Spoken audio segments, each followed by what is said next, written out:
Alhamdulillah, wassalatu wassalamu ala nabiillah, amma ba'd. Dans la question numéro 68, le cheikh nous demande Ma dalil uluwil qahri min al-kitab. Et vous allez voir que dans la question suivante, il parlera de dalil uluwil sha'n. Pourquoi? Parce que dans la question numéro 64, on avait vu ce qu'impliquaient les noms d'Allah al-Ali al-A'la, le très haut, le plus haut.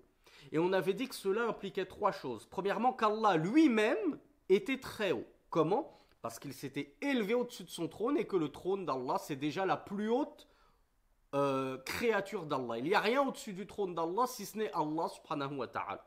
Donc il n'y a rien au-dessus d'Allah. Premièrement, ça c'est Al-A'la, le plus haut. Le plus haut également, non pas uniquement dans son être, mais également Uluw qahrihi, dans le sens que sa prédominance, elle est suprême. Il prédomine sur tout. Il domine et il possède tout. Donc il est au-dessus de tout, également d'un point de vue de prédominance, de force, de puissance.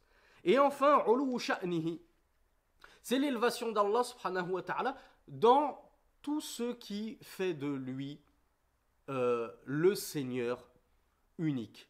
Donc, dans tout ce qui concerne Allah et tout ce qui est relatif à Allah subhanahu wa ta'ala, tout ceci est élevé. Donc on va le voir maintenant plus en détail, notamment dans la sourate 68. On a dit la prédominance d'Allah, elle est la plus élevée. Il n'y a pas quelqu'un qui est plus élevé qu'Allah subhanahu wa ta'ala en termes de prédominance, de puissance, de force, etc., de contrainte. Donc voyons voir ce que le cheikh nous a dit. Quelle est la preuve de cela? Il nous dit adillatun kathiratun. Il y a de nombreuses preuves qui prouvent ceci. Minha qawlullahi tabaraka wa ta'ala huwa al-qahiru fawqa ibadihi. Dans la sourate Al-An'am, les bestiaux, verset 18, Allah subhanahu wa ta'ala nous dit il est le dominant ou le dominateur au-dessus de ses serviteurs. Donc déjà on voit deux choses. On voit qu'Allah est le dominateur. Il n'est dominé par personne. Personne ne peut le contraindre à quoi que ce soit. Et il est fawqa ibadihi. Et il est au-dessus de ses serviteurs. وهو متضمن لعلو القهر والفوقية. Donc comme nous le dit le Cheikh Hafiz al-Hakami rahmatullahi alayhi, déjà dans ce verset-là on voit deux facettes de l'élévation d'Allah subhanahu wa ta'ala. L'élévation de sa dominance suprême sur tous ses serviteurs et l'élévation de son être, puisque lui-même est au-dessus de ses serviteurs. وقوله تعالى سبحانه هو الله الواحد القهار. Dans le verset 4 de Surat Az-Zumar, les groupes, Allah nous dit Subhanahu, purifié et puré soit-il de toute imperfection. Il est Allah, l'unique Al-Qahhar, le dominateur, certains le traduisent par le contraignant. وقوله تعالى لمن الملك اليوم لله الواحد القهار.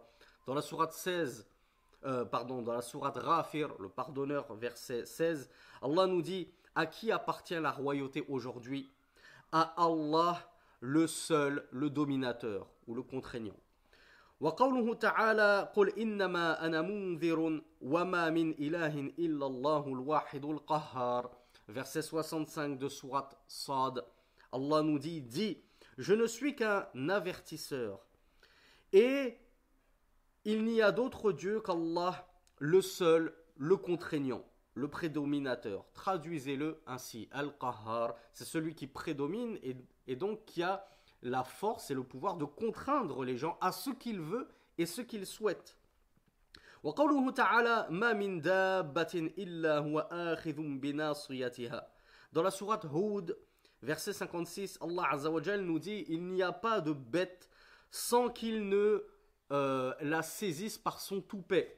C'est-à-dire que non seulement nous sommes sous la prédominance d'Allah subhanahu wa ta'ala, on ne peut échapper à sa toute puissance et sa toute contrainte, mais même les bêtes sont totalement soumises à la force et la puissance et la contrainte et la prédominance d'Allah subhanahu wa ta'ala. Elles ne pourraient échapper à sa royauté et à sa dirigeance. Donc Allah subhanahu wa ta'ala il est même Al-Qahhar, le prédominant sur les bêtes. Donc vous voyez que toute la création d'Allah en réalité est soumise à Allah subhanahu wa ta'ala et ne peut échapper à son pouvoir. Et enfin, dans le verset 33 de Surat Ar-Rahman, le tout miséricordieux, Allah Azza wa Jal nous dit Ya ma'shara al-jinni wal-insi in istata'tum an tanfudhu min aqtari as-samawati wal-ardi fanfudhu la tanfudhuna illa bisultan. Allah nous dit oh assemblée de djinns et d'hommes, si vous êtes dans la capacité de franchir les limites du ciel et de la terre, alors franchissez-les. Vous ne les franchirez, c'est-à-dire ces limites, que par le biais d'un pouvoir. Sultan, ici, c'est une force, un pouvoir. Donc on voit que Allah subhanahu wa ta'ala nous dit que nous ne pouvons franchir les limites des cieux et de la terre, si ce n'est par le biais d'un pouvoir. Mais nous n'avons pas ce pouvoir-là. Le pouvoir tout entier appartient à Allah subhanahu wa ta'ala. Et d'autres versets similaires, nous dit le cheikh, qui attestent de la toute-puissance d'Allah subhanahu wa ta'ala, qu'il est le contraignant, le prédominateur, et que nous ne pouvons échapper à lui, à sa dominance, à sa volonté, que nous sommes totalement assujettis à notre Seigneur. Et dans la question 69, on va voir les preuves de la prédominance d'Allah subhanahu wa ta'ala, mais cette fois-ci dans la sunna. Le shir nous dit adillatuhu min as-sunna kathira. De la même façon, dans la sunna, il y a beaucoup de preuves qui attestent de cela. Minha qawluhu ta'ala, minha qawluhu sallallahu alayhi wa ala alihi wa sallam, a'udhu bika min sharri kulli dabbatin anta akhidhum binasiyatiha. Le prophète sallallahu alayhi wa ala alihi wa sallam faisait cette dua et il disait je cherche refuge auprès de toi contre le mal de toute bête dont le toupet, dont tu as saisi le toupet. Alors, pour ceux qui ne le savent pas, le toupet, c'est le haut du front. En gros, saisir le toupet, ça veut dire que Allah subhanahu wa ta'ala, cette créature-là, elle est dans la main d'Allah, il la contrôle comme il veut. Il fait d'elle ce qu'il veut. C'est lui qui la domine. Donc, on voit qu'Allah est bien Al-Qahar, le dominateur suprême. Donc, le prophète sallallahu alayhi wa sallam ici avait repris dans sa dua le verset coranique que nous venons de voir précédemment où Allah Azza wa Jal nous dit qu'il n'y a pas une bête sans qu'il ne la saisisse par le toupet, c'est-à-dire sans qu'elle ne soit totalement soumise à Allah subhanahu wa ta'ala, soumise à sa prédominance. Wa qawluhu sallallahu alayhi wa sallam Allahumma inni abduk wa ibnu abdik wa ibnu amatik ناصيتي بيدك ماض في حكمك عدل في قضاؤك. Dans une belle dua également, le prophète sallallahu alayhi wa sallam disait oh Allah, je suis ton serviteur, fils de ton serviteur, fils de ta servitrice. Mon toupet est dans ta main. Il est là le shahid. Il est là le passage qui nous intéresse. Nous sommes sous la prédominance d'Allah subhanahu wa ta'ala. C'est comme si Allah nous saisissait pleinement. Imaginez-vous, vous prendre par le toupet, par la touffe, la tignasse, quelqu'un, un petit garçon, et vous le trimballez partout où vous voulez.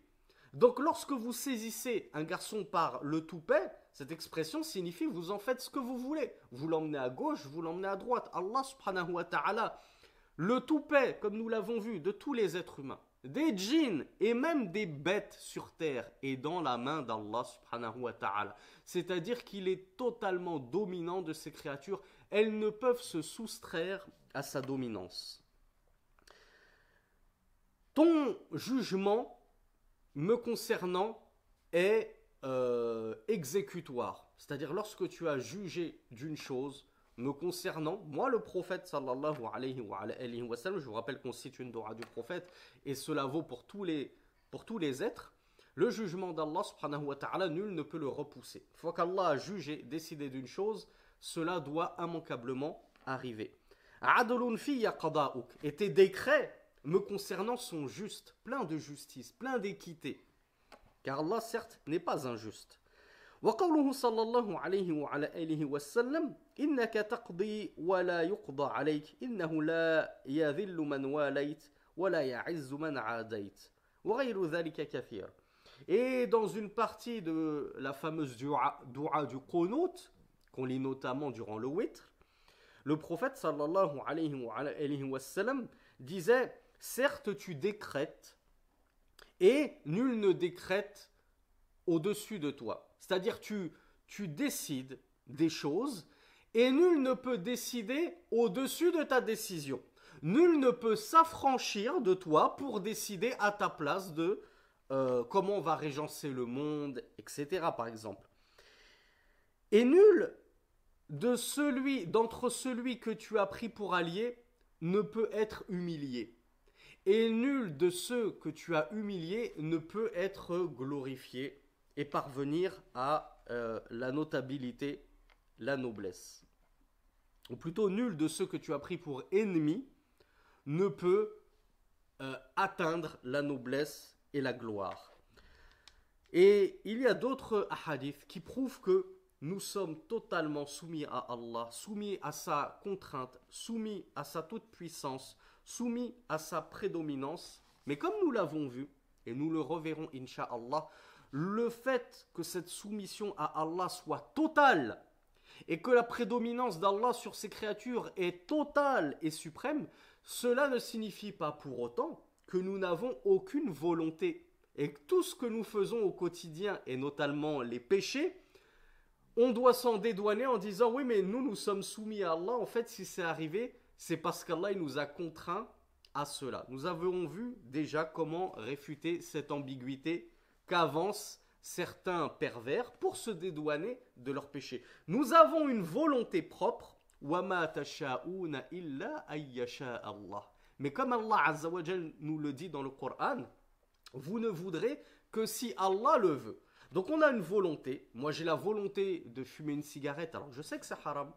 J'ai la volonté de fréquenter telle fille dans le haram alors que je sais que c'est illicite.